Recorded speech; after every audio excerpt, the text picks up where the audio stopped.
Hello dear chess lovers. It's white to play in this position and the c4 pawn is hanging. What should white do about that? I will give you two choices. You go c5 or b3. Please avoid the chess crime, folks. Folks, today I'm talking about chess crimes and their importance in our chess growth. In this position, the white player chose the move b3 to defend their pawn on c4. And the bishop was crying. White, by going b3, voluntarily buried his own bishop on a2. This is a textbook chess crime, and the value of understanding those chess crimes is that you cut down on those thought patterns. The decision, the word decision in Latin means to cut off, to eradicate, to cut off everything that is irrelevant. What is remaining after that cutoff process is your decision.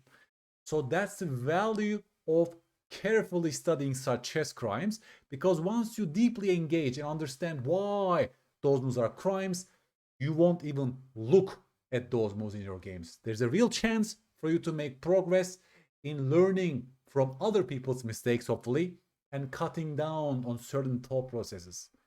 Right? So b3 is a crime because the bishop is crying after bishop c5 and castles. Black is already better because this is humiliated like a tall pawn on a2.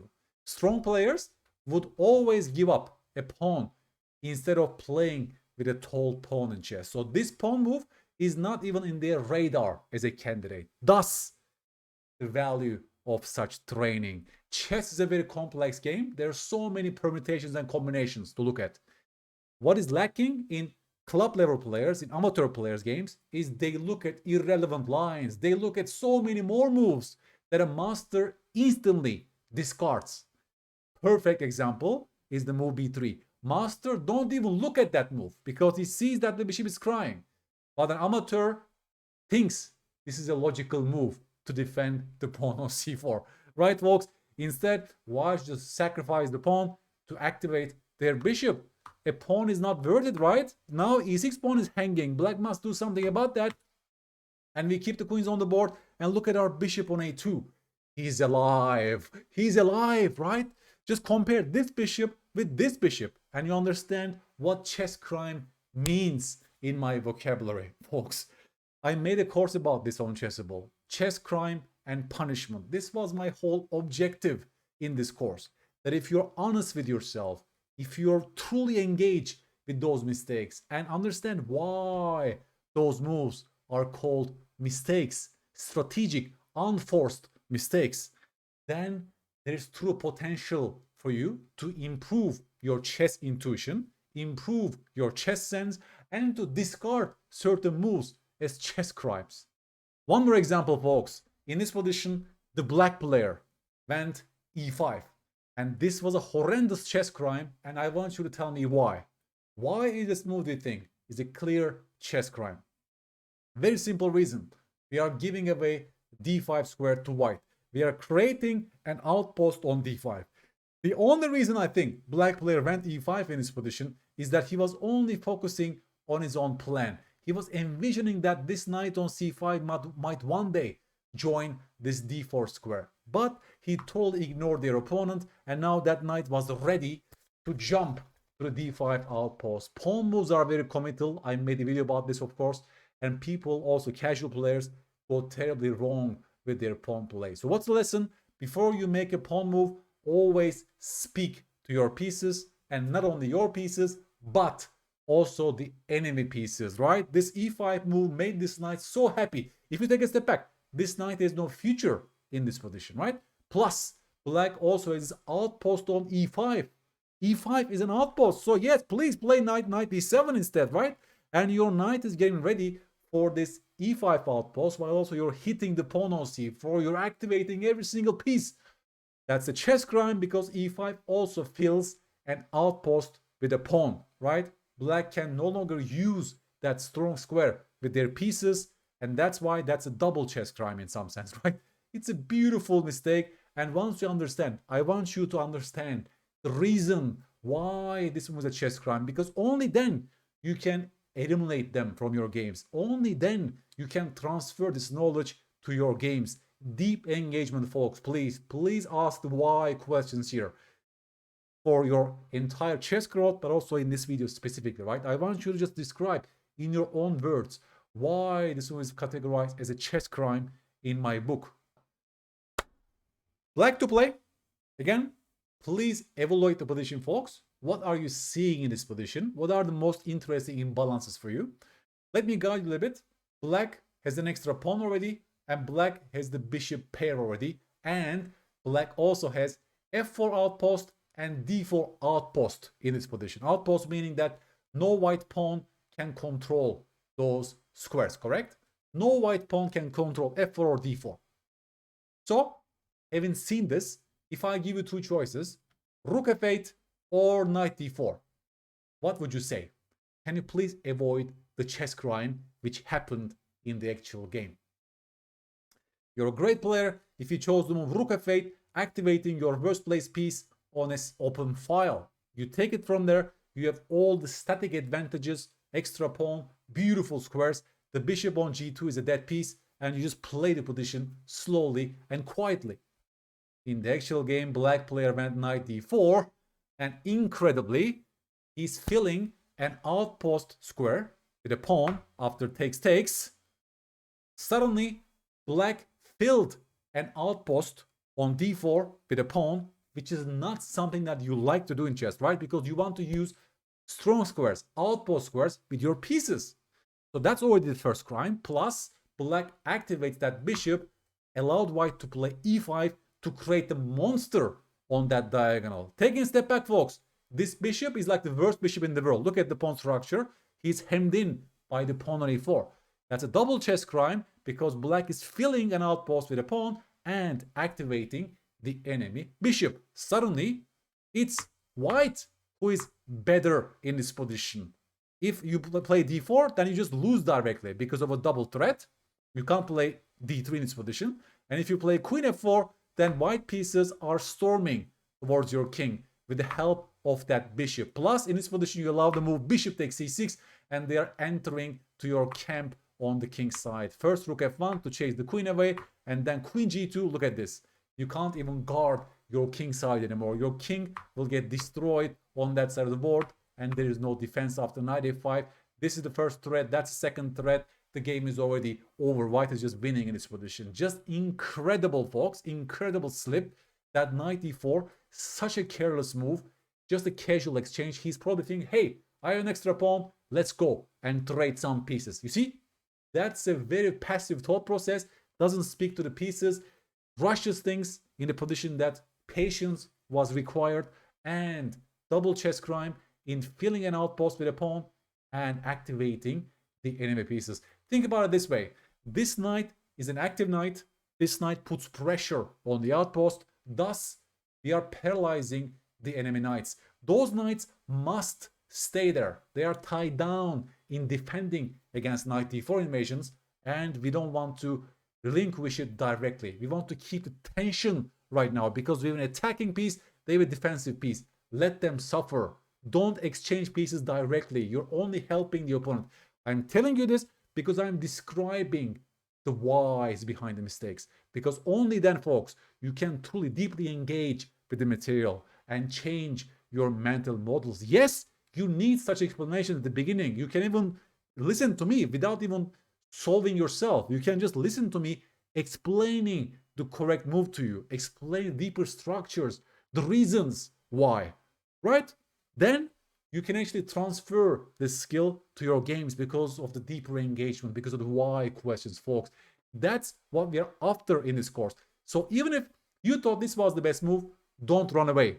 Accept the mistake, face it, and that's the first step, by the way, right? Awareness is the first step for the cure.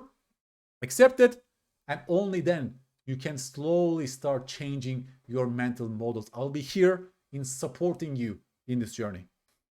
One more position, folks. Another chess crime from a real game. White player just went knight d5, and they are putting pressure on that knight on f6. That knight is pinned. What should black play? If I give you two choices, g5 or knight takes f3, What would you say? One of these moves is a chess crime. I want you to avoid the chess crime. Please avoid the crime, folks.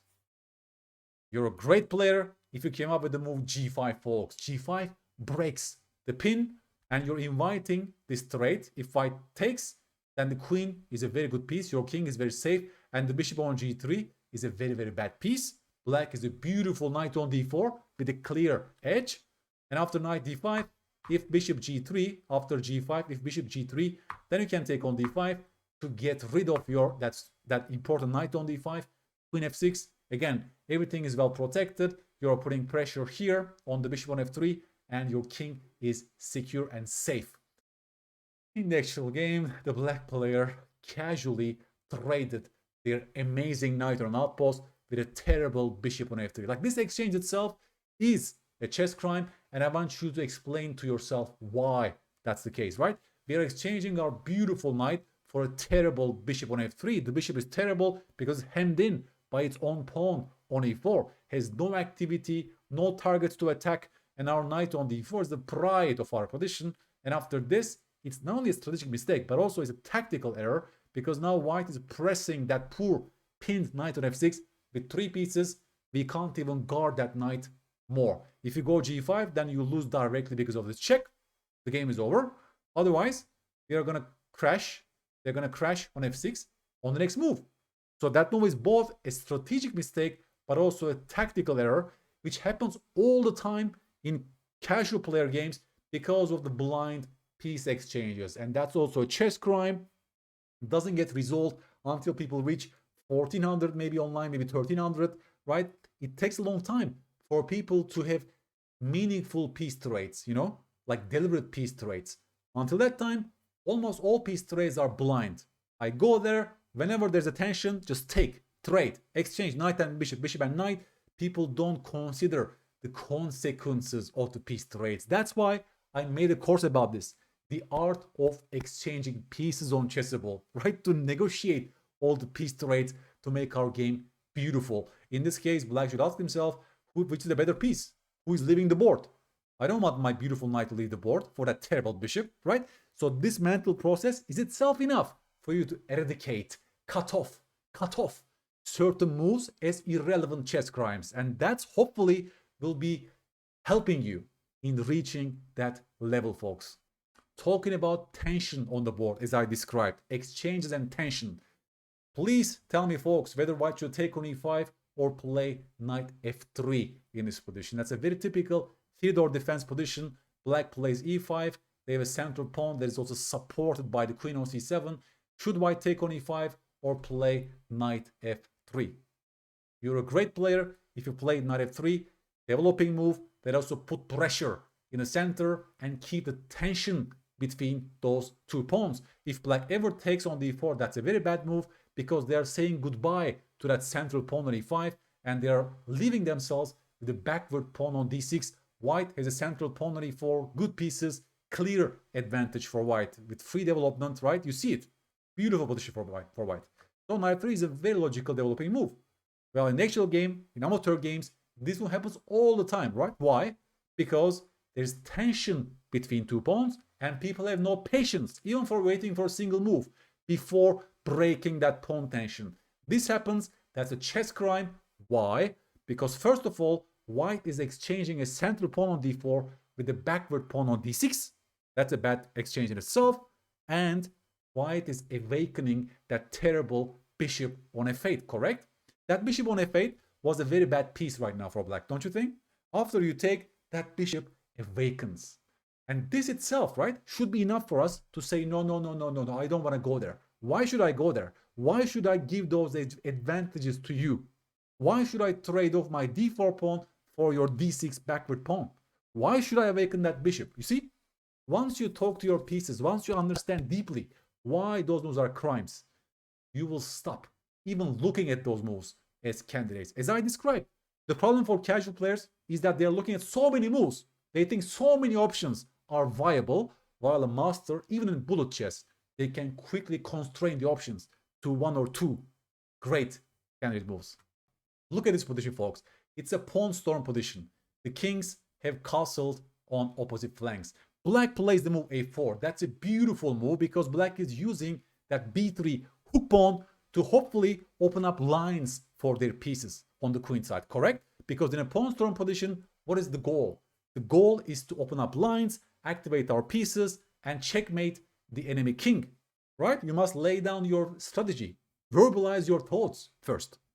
After a4, white goes king b2, and please choose between two options, a takes b3 or a3 in this position, folks. Please avoid the chess crime. Folks, a takes b3 is the best move because we are opening up lines, we are activating our rook, and we take it from there. In the actual game, the chess crime a3 took place, and black voluntarily shut down the entire queen side. Incredible. Black is committing a strategic blunder, unforced error. Voluntarily, they are shutting down the queen side and thus making the enemy king so much more secure. And now white is getting ready to open up lines on the king side to start an attack against our king. That's the chess crime in its purest form, and that's how white won the game. Another mistake by black, allowing the pawn to reach f5. And you see, the pawn storm is coming. That's also a big mistake because black voluntarily accepted white opening up the g file, and that's just a carnage basically from here, right? Just white brings all the pieces to the king side, and bishop f6 decides the game. Well, black has no defense against guarding against all the threats on g7, right? But black did it all to himself with the move a3. It was actually black who is winning if they took on b3. After a takes b3, what is the next move, folks? How can our queen join the attack against the white king? You tell me. Yes, c4. Another opening move that comes with double threat. Queen a3, also c3, pawn fork, and black just wins with simple play, right? Simple play, white has no defense. If you go b4, I go c3, and I win the bishop. Well, if you go rook a1, same problem. c3 wins the piece. What else can you do in this position? I don't see anything else, right? I just don't see it. If you take on c4 with this, then comes this. Goodbye to the white king, right? Very simple chess, in fact. After this sequence of a takes b3, but the way that you find this move is that you verbalize your goal. It's all about goal setting. What is my goal? Why did I play a4 in this position? I played a4 because I want to activate my heavy pieces. I want to mate the opponent's king. That's why once you deeply engage with the why question, this chess crime doesn't come to your mind as a candidate. It's as simple as that. Especially, right, you don't go b4 because b4 closes down the queen side. This is totally against your goals in chess. And that's the value of this training and this course on Chessable. I will give you so many such exercises that you're avoiding a similar chess crime. And in the end, you're punishing the opponent's chess crimes. And by deeply engage with why questions, listening to me in the video section, then you can eradicate those thought processes to make you a much stronger strategic player. Folks, this will be a homework position. White to play. Should we take on b6 or should we go c6 in this position? I will give you two choices that connects to the previous position I showed you. Again, more challenging perhaps in this case. Do you go c6 and create a protected pass pawn, or do you take on b6? What will be your game plan as white? And can you please avoid the crime that took place in the actual game? Folks, I hope you enjoyed this episode. I did it for one big reason. I want to change your mental models in chess. Chess is a complex game, too deep, too complex. We cannot brute force calculate everything. So we need to rely on these judgments, on these rules of thumbs, on these some patterns that basically help us to limit the choices, to eradicate chess crimes directly, without even second look. Some moves are not even in our radar. We discard them as crimes. We don't spend any time on those moves. And that's the value of this training. Also, when you teach any complex tasks, it's a great tool to use instructive mistakes, right? They show that in other domains to teach a complex task. They show instructive mistakes. This way, they are fixing their mental models. They are seeing what is not correct.